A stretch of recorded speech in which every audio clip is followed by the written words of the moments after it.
সামনে বনটাও আছে দেখছি, সকালবেলা তো যাওয়া হয়নি, আজ আমি পেটটা পরিষ্কার করেই ছাড়বো। ও ডক্টর একটু দলি, ডক্টর ছাড়া তো আমার আবার হয়নি সকালে ব্যাপারটা।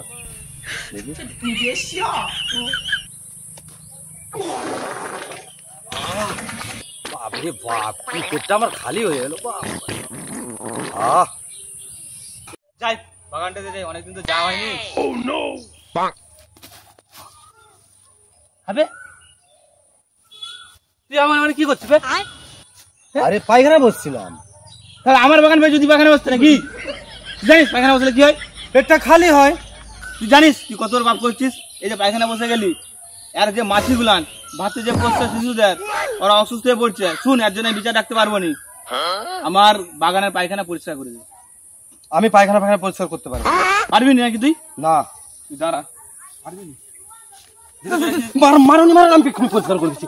ওরে বাপ রে, আমি এক্ষুনি পরিষ্কার কর, পরিষ্কার কর, পরিষ্কার কর আগে।